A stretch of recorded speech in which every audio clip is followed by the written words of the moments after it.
सेवाग्राम येथील ॲलोपॅथिक दवाखान्यात राष्ट्रीय आयुष अभियानाअंतर्गत आयुष्यमान आरोग्य मंदिर प्राथमिक आरोग्य केंद्र सावरगाव अंतर्गत गरोदर माता तपासणी, बाळांचे लसीकरण आणि वयोवृद्ध ज्येष्ठ नागरिकांची आरोग्य तपासणी करण्यात आली।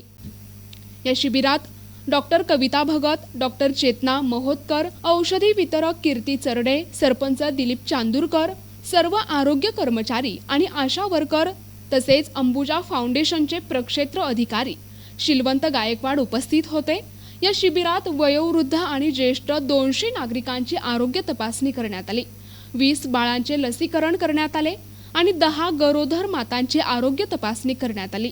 या शिबिरात सर्व आरोग्य कर्मचाऱ्यांनी मदत केली। मी इथे औषध निर्माण अधिकारी या पदावर आपल्या आयुष ॲलोपॅथिक दवाखाना पिपळा केवलराम इथे आहे आणि मला इथे 3-4 महिने झाले आहेत।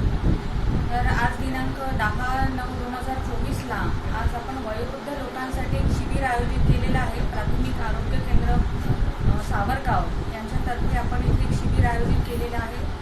तर आजच्या वयोवृद्ध जगामध्ये बऱ्याच आपण लोकांना बघतो की बीपी, शुगर यासारख्या रोगांचा त्यांना प्रादुर्भाव होतो आहे, परंतु म्हाताऱ्या लोकांमध्ये हे लक्षणं आढळल्यानंतर त्यांची जी प्रकृती ढासळत जाते त्यावर नियंत्रण आणण्यासाठी आपण त्यांची तपासणी करून घेऊन त्यावर योग्य निदान करून त्यांना योग्य औषध उपचार देऊ शकतो, त्यांना पण आपण खणखणीत ठेवू शकतो।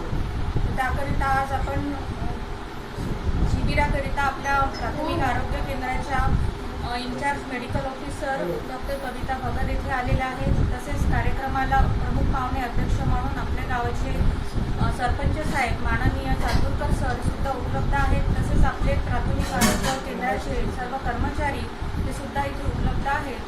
तरी आज आपण त्यानिमित्ताने आज इथे कार्यक्रम आयोजित केला व कार्यक्रम आपला सुरू आहे सध्या आणि तपासण्या होत आहे व कार्यक्रमाला चांगला प्रतिसादही मिळतो आहे। धन्यवाद। मी डॉक्टर चेतना महोत्कर, मी इथे वैद्यकीय अधिकारी म्हणून नियुक्त आहे पीएचसी सावरगाव येथे। आज दिनांक 10/9/2024 आपल्या इथे जेरेट्रिक कॅम्प म्हणजे वयोवृद्धांचं आरोग्य शिबिर आयोजित केलेलं आहे।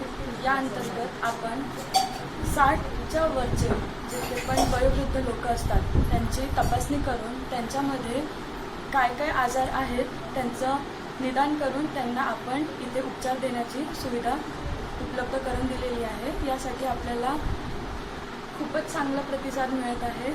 प्रतिनिधी सहदेव वैद्य, NTV न्यूज मराठी, नरखेड, नागपूर।